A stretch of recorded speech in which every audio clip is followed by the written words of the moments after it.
भारत के पूर्व प्रधानमंत्री, वर्तमान प्रधानमंत्री जी, भारत के पूर्व राष्ट्रपति जी, वर्तमान राष्ट्रपति जी भी कान खोलकर सुन लें।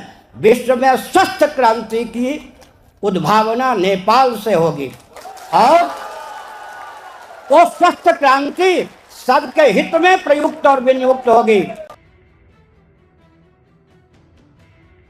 जिस प्रकार से दुनिया की पहली औद्योगिक क्रांति यूरोप में हुई, ठीक उसी प्रकार से दुनिया की पहली जेनजी क्रांति नेपाल में शुरू हो चुकी है। इस क्रांति में नेपाल के युवाओं ने सरकार के विरोध में सरकारी संस्थानों का न केवल घेराव किया बल्कि प्रदर्शन भी उग्र किया है।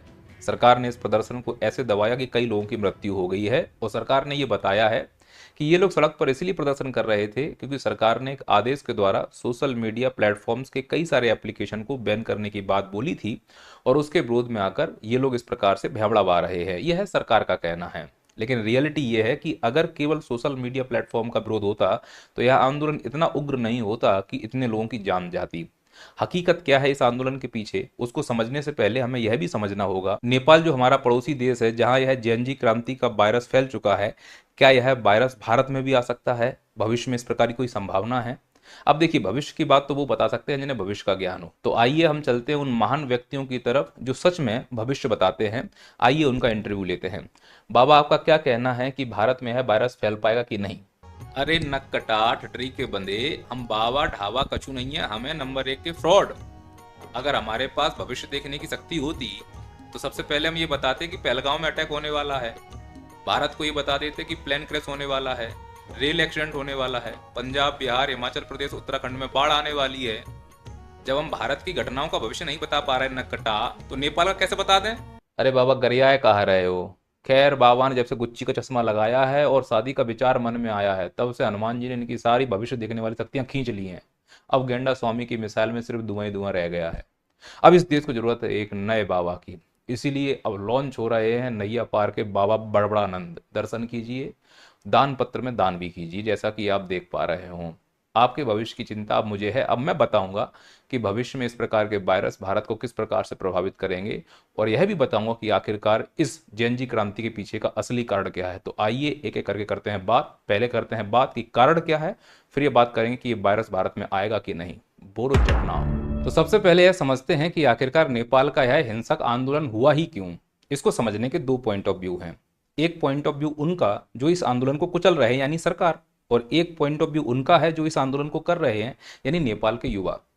नेपाल के सरकार के अनुसार उन्होंने किया डिजिटल मीडिया बैन, इससे जेएनजी युवाओं को नहीं हुआ बर्दाश्त, सड़कों पर आकर वो आंदोलन करने लगे। लेकिन जो आंदोलन कर रहे हैं उसमें एक संस्था है हामी नेपाल, जो सामान्यतः नेपाल को आगे ले जाने के लिए, अच्छी दिशा देने के लिए काम करती है, ऐसा इस संस्था का मानना है। उसका ये कहना है कि हम यह आंदोलन इसलिए कर रहे हैं क्योंकि अब नेपाल में भ्रष्टाचार फैल चुका है, असमानता फैल चुकी है, गरीबी फैल चुकी है, बेरोजगारी हो गई है। लेकिन सरकार इसको यह कहते हुए दबा रही है कि सोशल मीडिया बैन किया है इसीलिए जेएनजी युवा सड़कों पर उतर रहे हैं, लेकिन यह गलत है। नेपाल की हालत बहुत खराब है, बहुत ज़्यादा बेरोजगारी, भ्रष्टाचार पनपा हुआ है। तो जहां इस प्रकार की कंडीशन होगी, कोई भी देश हो, इस प्रकार का आंदोलन तो हो जाएगा। तो क्या भारत में इस प्रकार की कंडीशन है? क्या भारत इस प्रकार की स्थिति में है? अभी भारत की स्थिति क्या है? भाई सही कह रहा है, भारत में भी बेरोजगारी है और बेरोजगारी के लिए युवा कितना लड़ रहा है, चाहे वो एसएससी की बेरोजगारी हो, बीपीएससी की हो, एमपीपीएससी की हो, एसएससी हो। आप उठाकर देख लो ना, बेरोजगारी का एक बड़ा लेवल है। सरकार के बस का नहीं है कि वो सबको रोजगार दे पाए। रोजगार उसी को मिलेगा आज की इस दुनिया में जिसके पास स्किल है। और भविष्य आर्टिफिशियल इंटेलिजेंस का है। आप आर्टिफिशियल इंटेलिजेंस सीखिए, डीप सीक है, चैट जीपीटी इत्यादि, इन पर काम कीजिए। कई प्रकार के कोर्सेज आ रहे हैं, ध्रुव राठी जैसे लोग भी यह कोर्स लेकर आते हैं, बताते हैं कि आप स्किल्ड होइए, सरकार के भरोसे मत बैठिए।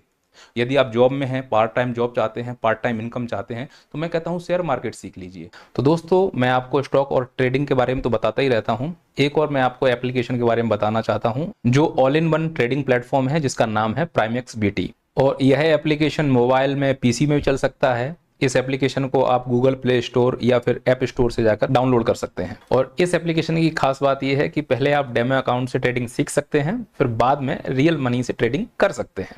जैसे मैंने अभी यहाँ पर डेमो अकाउंट से रियल अकाउंट में शिफ्ट किया, XAU USD में ट्रेड मैंने प्लेस किया है और ये चार्ट देख के मुझे लग रहा है कि ये अप जाएगा।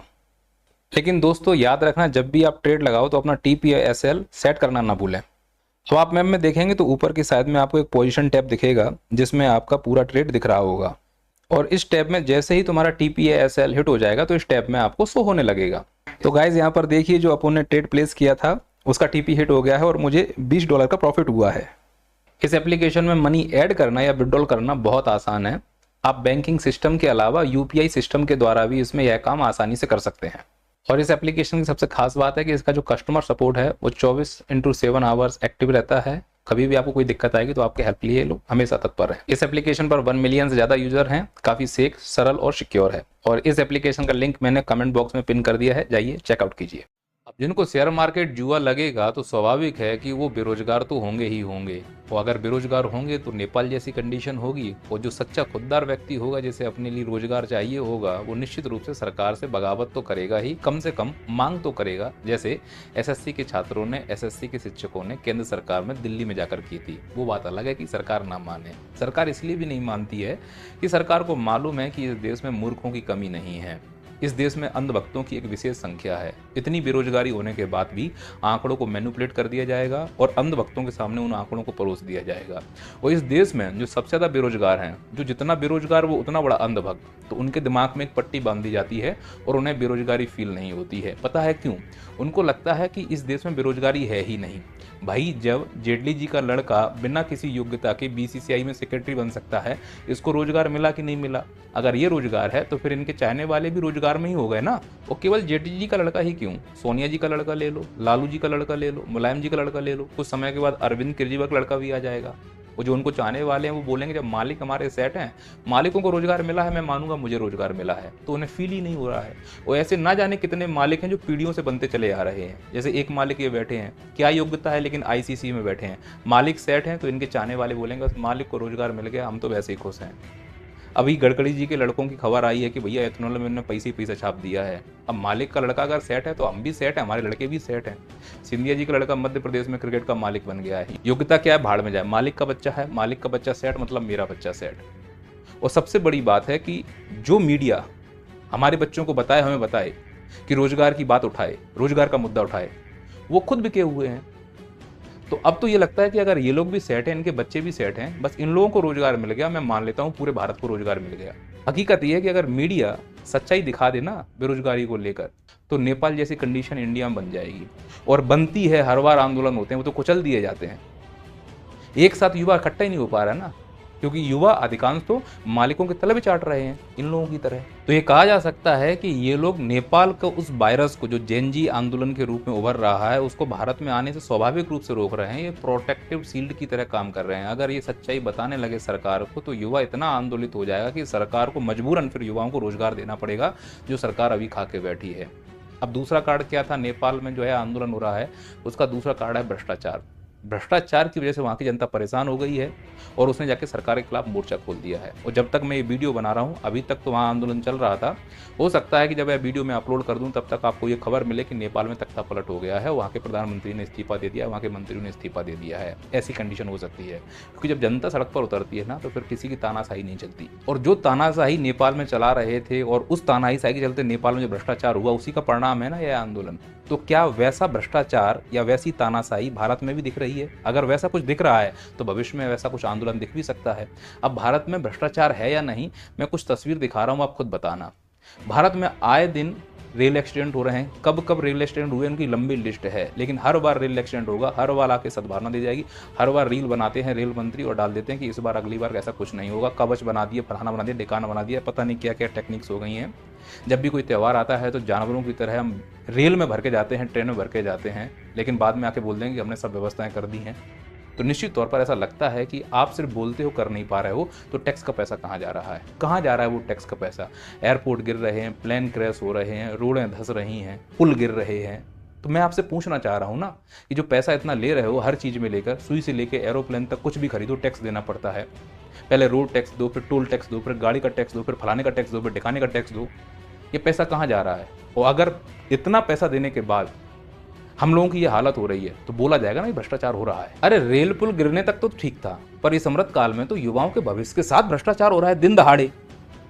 राजस्थान SI की भर्ती परीक्षा कैंसिल हो गई, और ऐसे वैसे कैंसिल नहीं हुई। एग्जाम हुआ, रिजल्ट आया, ज्वाइनिंग हुई, ट्रेनिंग हुई, ड्यूटी पे गए, तब जाके एग्जाम कैंसिल हुआ, भर्ती ही कैंसिल कर दी गई। ये भ्रष्टाचार नहीं तो क्या है? मैं तो उन अनपढ़ सीएम से, मंत्रियों से कहना चाह रहा हूं जो राजस्थान की गद्दी में अपने पिछवाड़े टिका के बैठे हैं, अगर तुमको मैं ऐसे ही निरस्त कर दूं तुम्हें कैसा फील होगा? तो ये कैसी न्याय प्रणाली है, कैसी शासन व्यवस्था है कि जब प्रारंभिक चरण में तुमने ध्यान नहीं दिया कि इसमें भ्रष्टाचार हो रहा है तो तुम्हारा सिस्टम खोखला है। वो खोखला इसलिए कि तुम खोखले हो। जब तुम खोखले हो तो बैठे क्यों हो वहां पर? तुम्हारी अयोग्यता के कारण ये बच्चे क्यों ये परिणाम भोगे? और ये बच्चों के अंदर कितना उबाल होगा तुम महसूस नहीं कर पा रहे हो, लेकिन वो संविधान के कारण, देश के सम्मान के कारण अपने जहर का घूंट पी जाते हैं। लेकिन यह घूंट ज्यादा दिन तक नहीं पिया जाएगा, और जिस दिन यह घूंट उगला जाएगा ना, उस दिन नेपाल जैसे हालात होंगे। और मैं राजस्थान के मंत्रियों, मुख्यमंत्रियों से खुलेआम कहता हूं कि तुमको लग रहा है कि छात्रों में कोई नाराजगी नहीं है, तो तुम्हें कसम है अपनी मम्मी की, एक बार बिना सिक्योरिटी के इन बच्चों से अकेले मिल लो, वो अगर सिंगल पीस में वापस आ जाओ, नाम बदल दूंगा। इतना आक्रोश है इनके अंदर।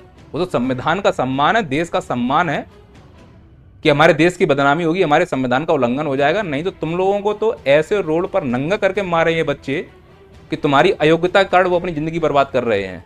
आराम खोरो, अगर कुछ नहीं करना आ रहा है तो गद्दी छोड़ो ना। और किस किस की गद्दी छुड़ाएंगे? एक जगह भर्ती कैंसिल हो रही है तो कहीं पेपर लीक हो रहा है, लेकिन मुंह आके बोल देंगे कोई पेपर लीक नहीं हुआ, कि झूठ बोल के ही तो देश चल रहा है। लेकिन यह झूठ ज्यादा दिन नहीं जिया जाएगा।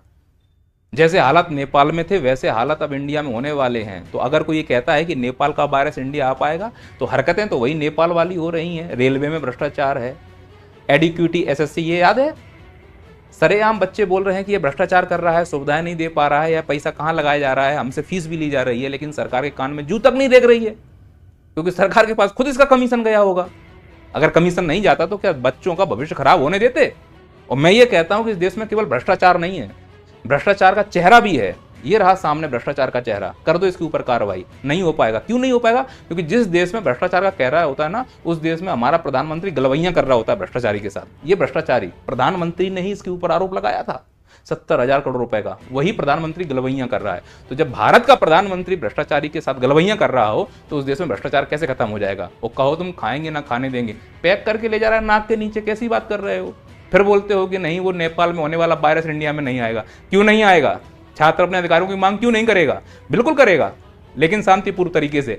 उस तरह का उपद्रव नहीं होगा। और हम लोग करते भी हैं, आंदोलन होता है, सरकार तक अपनी बात पहुंचाते हैं, लेकिन मक्कारी है जो सुनना नहीं चाहते। लेकिन भारत देश लोकतांत्रिक है, इस प्रकार का कोई भी युवा हरकतें नहीं करेगा जिससे कि अशांति फैले। शांतिपूर्वक तरीके से हम अपने अधिकारों की मांग करने के लिए सरकार के पास अगर जाना पड़ेगा तो जाएंगे, सरकार की अगर लाठियां खानी पड़ेगी तो खाएंगे। यह देश संविधान के अनुसार चल रहा है। संविधान कहता है कि यदि लोक व्यवस्था डिस्टर्ब करोगे तो सरकार तुम्हारे ऊपर अत्याचार करेगी। तो रैली करना, धरने पर बैठना, यह सब लोक व्यवस्था डिस्टर्ब करने के अंतर्गत आता है। तो वहाँ पुलिस अपनी कार्रवाइयाँ कर रही होती है। पर प्रॉब्लम यह है कि सरकार आखिरकार क्यों नहीं सुनना चाहती है? जो सरकार युवाओं की बात करती है उसे युवाओं के बारे में सुनना होगा, लेकिन अपने मांग मनवाने के लिए, सरकारों तक बात पहुंचाने के लिए इस निम्न स्तर तक तो हम नहीं जाएंगे और ना ही जाना चाहिए। क्योंकि इस प्रकार के स्तर पर जाने से अंतर्राष्ट्रीय स्तर पर न केवल देश की बदनामी होती है, देश के संसाधन भी नष्ट होते हैं और सरकार पर हमारा भरोसा कम भी होता जाता है। मैं तो भारत सरकार से निवेदन करना चाहता हूँ कि आप जो बोलते हैं वो करके दिखाइए। मानता हूं कि यह देश बहुत बड़ा है और इस देश को चलाने के लिए कई सारी प्रक्रियाएं करनी पड़ती हैं। मुद्दा यह है कि यह देश सबसे प्रमुख है किसानों के लिए, युवाओं के लिए, महिलाओं के लिए। अगर ये मजबूत हैं तो देश निश्चित रूप से मजबूत होगा। देश की अधिकांश जनसंख्या ग्रामीण क्षेत्रों में निवास करती है। योजना जमीन पर अगर जाएंगी तो देश का हर नागरिक संतुष्ट होगा और किसी प्रकार की ऐसी कंडीशन नहीं बनेगी कि उसे नेपाल जैसी हरकतें करनी पड़े। अंत में ये कह सकता हूँ कि हाँ, अगर सरकारें देर से जागती हैं, सरकारें केवल राजनीति ही करती रहीं, सरकारें जो कहती हैं अगर वो नहीं करती हैं, तो निश्चित रूप से जो नेपाल में वायरस है वो भारत में आ सकता है। तो मेरा ये अनुमान है कि सरकार इस बात को समझेगी, आक्रोश को समझेगी, चाहे वो किसानों का आक्रोश हो, महिलाओं का आक्रोश हो, युवाओं का आक्रोश हो, निश्चित तौर पर उसका समाधान भी निकालेगी और सरकार उस ओर प्रयास भी कर रही है। कम से कम ऐसा प्रावधान तो किया जाए कि सरकारी नौकरियों की जो प्रक्रिया है वो सरलीकरण की जाए। सरकारी नौकरी की जो आवाज़ें हैं विभिन्न प्रकार के छात्रों के द्वारा उठाई जाती हैं, कम से कम सीएम जी उसका एक बार हवाला तो लें। सीएम छोटी छोटी बातों पर, पीएम छोटी छोटी बातों पर यूँ ट्वीट कर देते हैं। छात्रों के लिए ना तो मन की बात में कोई बात बोली जाती है, ना ट्विटर पे आके कोई बात बोली जाती है। बस छात्रों का अगर हित सदा रहेगा, किसानों का हित सदा रहेगा, महिलाओं का हित सदा रहेगा, ग्रामीण क्षेत्र के रहने वाले लोगों का हित सदा रहेगा, तो निश्चित तौर पर यह देश आगे जाएगा। ये नहीं कहा जा सकता इस देश में असमानता नहीं है, पूरी तरह से असमानता है। नितिन गडकरी के लड़के में जो कमाई की है वो 3 साल में कितनी होगी सबको दिख रही है। अडानी की प्रॉपर्टी, अंबानी की प्रॉपर्टी, उनसे हमें कोई तकलीफ नहीं है, उन्होंने मेहनत की है, कमाया है। लेकिन जो हमारे अधिकारों में है वो तो हमें मिलना चाहिए। अब ऐसे भ्रष्टाचारी अगर आकर हमारे अधिकारों को छीन लेंगे, ऐसे भ्रष्टाचारी आकर हमारे बच्चे जो ऑफिसर बने हैं उनको गालियां आकर देंगे, तो निश्चित रूप से हमारा सरकार से भरोसा कम होगा। अगर भ्रष्टाचारी कोई है तो उससे ना कोई मित्रता होगी, जो कानून के अनुसार सजा हो सकती है वो होगी, लेकिन राजनीति से ऊपर उठकर काम करना होगा। अगर आप इस स्तर की राजनीति करोगे तो निश्चित तौर पर आप अगर अपना हित देखोगे तो मैं अपना हित देखने लगूंगा, फिर देश का हित कौन देखेगा? देश का हित सर्वोपरि है। अगर देश का हित नहीं देखा जाएगा तो नेपाल जैसी हालत हो जाएंगी। यहाँ सब अपना हित देखने में लगे हुए हैं, इसीलिए देश सर्वोपरि है। देश से बढ़कर कुछ नहीं, ना पार्टी ना नेता, सबसे बड़ा देश है। भारत माता की जय।